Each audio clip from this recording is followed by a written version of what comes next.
Hello, welcome to Let's Talk About It. Dur Dur Band is international, legendary Somali funk and disco and soul groups. Dur Dur Band International originated from Mogadishu during Somalia golden era music in 1980s and beyond. The band was well known the rhythms and the funk and the soul and the reggae influences. It have a unique way of really putting the music in a different rhythm. He have been really Liban Noor is the managing director, and he will tell us a lot about the band and how he revived from the old music in Mogadishu to the heart of Malmo to Miami, Paris to Camden Town music charts. And Liban, welcome to Let's Talk About It. Thank you. Before we start anything about it, tell us who you are. Well, probably those who doesn't know me, my name is Liban Noah. I'm also known as Liban Salah, which is the Somalis we use your father's name and then your name together. So, but as far as surnames goes, I'm known as Liban Noah. I'm a community activist, a politician, advocate, and I do a bit everything, mostly development. See how you wear different hats. Yeah, absolutely. And the hat we're wearing today is a Dur Dur music, right? Yes. Okay. I'm becoming famous for it. All right. How did you end up Dur Dur Band to be a managing director? Well, the story goes, sometime in my community work years, back in 1993, I established Bromley Somali Community Association in Crystal Palace area, Penge, in London. And during that time, I helped the community in terms of housing, immigration, advocacy, because I was qualified trained by City and Vice Bureau at the time, and I was studying, I was a student as well. And what happened is I recognized there was element of our culture that I was missing. And Mariam Mussol, we decided maybe we should have something in London. London can support, a live music scene in London, so they can make a living and it become something unique for Somalis to next generation to embrace. So to me, it was helping the communities and the culture that we've lost. So it was, for me, it wasn't about a specific band, it wasn't about a specific thing. It was way of getting back and entice young generations of Somalis to learn instrument, pick up guitar, saxophone, drums, and all this. Right. Because our artists, they're aging. Right. Some of them are 40 years in the business, 50 years. So that's what happened. All right. So from there, Dur Dur Band starts. Okay. Yeah. Going back again, Dur Dur Band in the 80s. Who are the Dur Dur Band? Dur Dur Band, it is the band that I've chosen to revive, I think because many of the musicians that were there at the moment, when we were meeting and organizing this ourselves, they were from Dur Dur Band, original Dur Dur bands, like Omal, Mohammed Karama, Hassan Ucheri, Abdullah's brother, and Abdullah is one of the original founders. Dur Dur Band started, in the history of Dur Dur Band, it started in 1980s, late 70s, 80s. It used to be known as Bakaka. I think, Allah Yarhama, rest in peace, Isa Dair was the head of that band. And what happened is, Isa, Adan Handel, who was drummer, and Abdullah Ucheri, those are the guys who started Dur Dur Band. So they had another name, but then the history goes as to Dur Dur is a spring. In Somali, it's a spring. It's a spring, okay. So that's the name they taken in the 80s. Okay. What kind of music? I mean, they're not playing, as we know, the lute and the Somali traditional music. What kind of music do they used to play? I have to admit, I was young at the time, and one of those generations that I am, we grew up hearing Dur Dur Band music in the cassettes. Yeah. They were private band, and they were not in the part of the national band or the government band and the police band and so on and so on. So they will play in Chuba Hotel. Sardo was the lead singer. Later on, others joined in, Shimali Ahmed Shimali, Basto, Abdullah Sharif Basto, and so on. So this group, Unique, what they did is they found a fusion of different music. The funk music, the pop culture, the reggae, the jazz, and coupled that with the Somali fusion of the way of beating drums. like kabebe, like reggae, danto, like those kind of things. So it makes them unique. And they were singing in Somali where all the corners of Somalis would understand, you know. It's like they were Street mixing, language. yeah, they were mixing the accent of the South, the accent of the North. So people were enjoying, they really loved them. All right. So when was that? What year was it? Did the band start in 80s? 80s, 82, 83, I think that when they come up top notch, where their influence even spread it to Kenya and Ethiopia, it was from 86 onwards.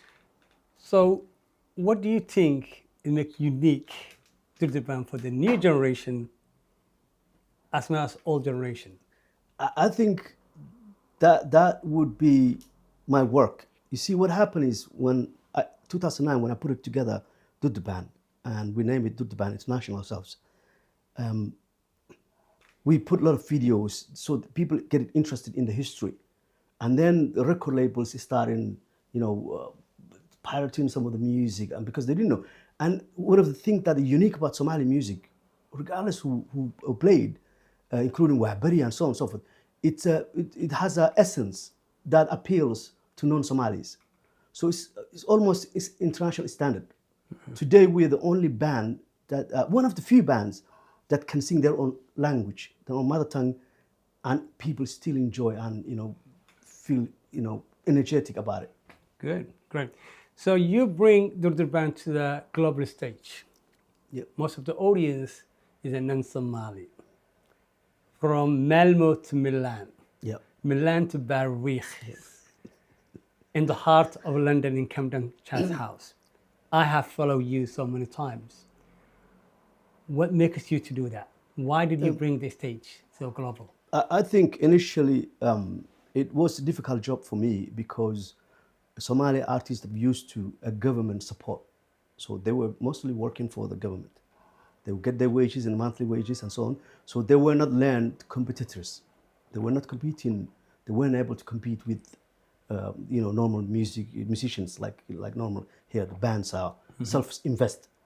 So they were lacking in that. And there were Somalis.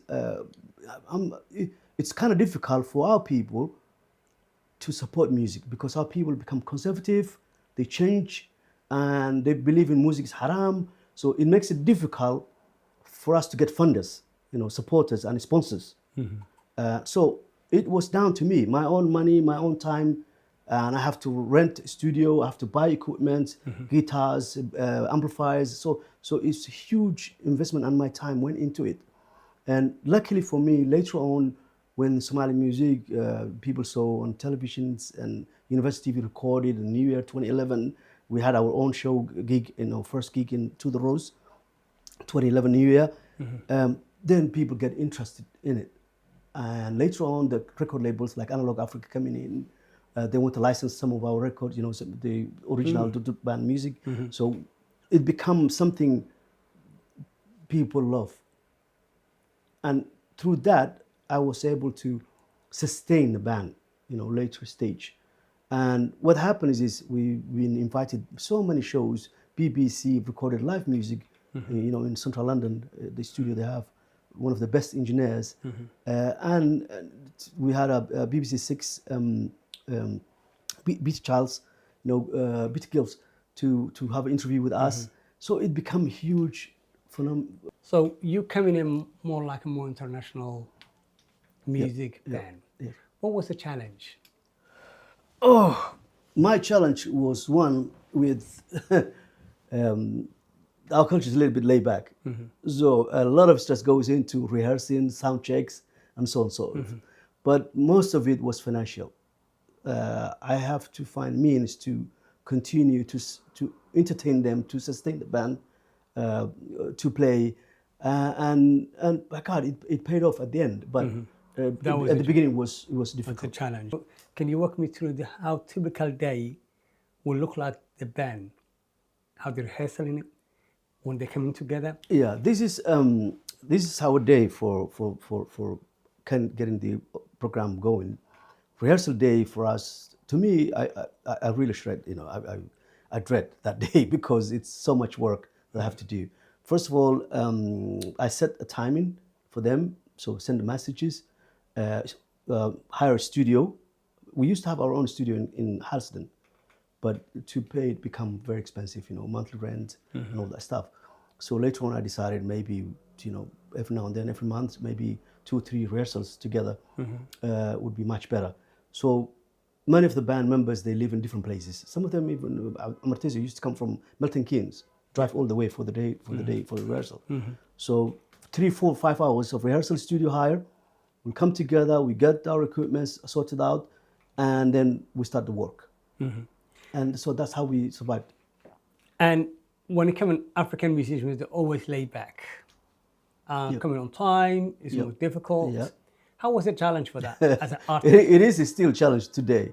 Sometimes when we're touring in Europe, although they sleep in a hotel, which makes my job a little bit easier, you still find in the same place. Yeah, you still find it difficult to get them on time for the sound check. And all that, because live music, you can't do it without sound check. See, the thing we built here, we play analog, we play live. There's no any other effects or pre-recorded music. So this is how Dur Dur Band we play live music, analog music, which sometimes disadvantages you, but sometimes it is the real deal. So that's why I'm so confident with these guys. They're professional, 40, 50 years in the business, music business.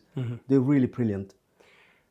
And the music, you're trying to focus, because your audience is a non-Somali now. Yes. You're trying to make them happy and give it more that kind of like folk, disco music. How are you putting together then? This is very interesting you said this. Most of these artists, the big artists even, if you ask them, which is your best song they like to sing, it's usually a song that the audience find boring. You understand? So we gotta have to filter that and say, look, we're gonna rehearse this song, this song, this song, and in the show we have to put in a category where, like almost like DJ. Like these are hot music, this is rock, this is funk. We do this, and then this is slow music, right?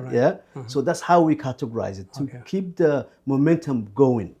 So that is it's something they very expert on, and I'm learning a lot about. The other things that I've learned over the years is to manage a band is not an easy job. Before the job happens, I get contract, the deal, negotiation, and then you're doing the stage plot, and you're doing the hospitality writer, technical writer. Then you have to design where everybody's standing. It's a huge industry. It's a big job, and I learned from scratch. Everything. Everything. Absolutely. What unforgettable moment from you, the journey as a band?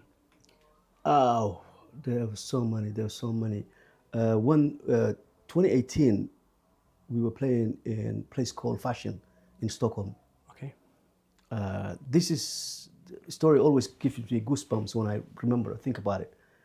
There was I always stand with the sound engineer, where the sound engineer, so I can ask, this one is low, this one is up, this kind of things.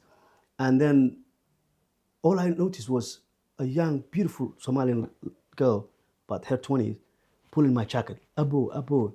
And I looked down, yes, Abba, what can I do for you? Said, today you make us proud. People who used to look down on us, looking up on us.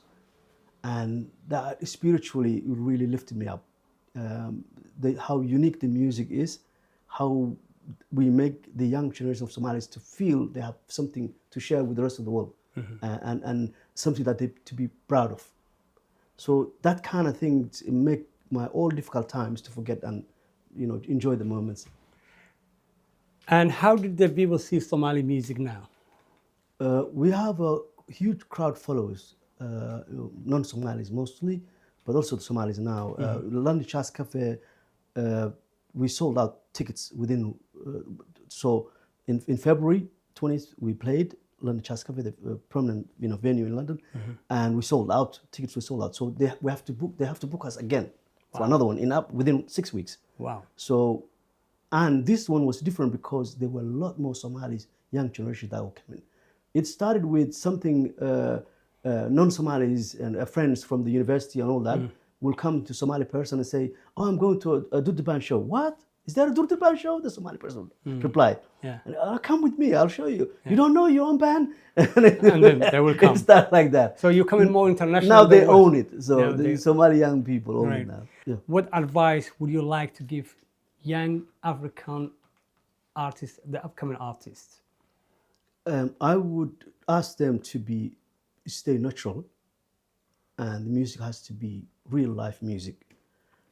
This karaoke version of music has dented in our culture, and our music damaged it, because with that there is no instrumentalist, there's no guitars, young generation guitars, no drummers. There's only keyboards you can find, and the rest is like made up computerized music. And I totally uphold that. I don't like it. So I want to revive, I want to ask the young people, young generations, our music is unique. Continue playing live music, bring out your skills, work with the musicians, other musicians. If you're a singer and everybody wants to be a singer, then it doesn't make no sense. But if you're a musician, you love music, bring in the bassist, the guitarist, the keyboardist, the drummer. You just harmonize your music and make it live music. And one of the things that I have advantage that I can see, I think I've reached one of my goals, was I started this thinking there are no more young Somali musicians, instrumentalists. Today, when I look back at the videos that are coming from Hargeisa, Mogadishu, I see bands are coming up together. People are taking out and saying, okay, we want to do live music. We want to bring back live music. It makes me happy. Even though still it's not unique, and you can see they're playback, and they're not confident with having real playback live music, but it is something. It's a beginning. So I like that. I enjoy that. That's the whole reason I started this kind of music, to bring back live music and the skills. How is it important to you to defend the culture and identity through the music? I think the day I realized what we're doing matters, it's when we get the Independence and the Guardian newspapers, and Standard, Evening Standards, where a whole page was dedicated for Dur Dur Band, given 4 out of 5 stars to show off Somalis know music thing or two about it, and people love it. So that day, it's one of my turning points that I really feel that we achieved a huge thing. A band who sings their own language, their own music, and is yet loved by everyone. So it's a great achievement. But how do you put the culture with it? And Somalia is a poet nation. So everything we're doing, if we come into a meeting, if we come into an event, if we come to a wedding, there has to be a music involved in it, right? So even the greatest poets like Hadrawi Allah Yarhamu Famsa, Abdul Qais, these guys, the prominent people, they are the one behind that machine of entertainment, like theatrical play. Somali music always comes into theatrical play. So it's like Indian movie, 5 songs, 1 cassette coming in, and that's the album volume, right? But there's a drama, boy loves girl, girl loves boy, and it's part of our culture. And I want to bring back that as well. Some of those, we used to call them Shakespearean play, like Ruwayat, we used to call Ruwayat. We need to bring those kind of things back. We have talented people now.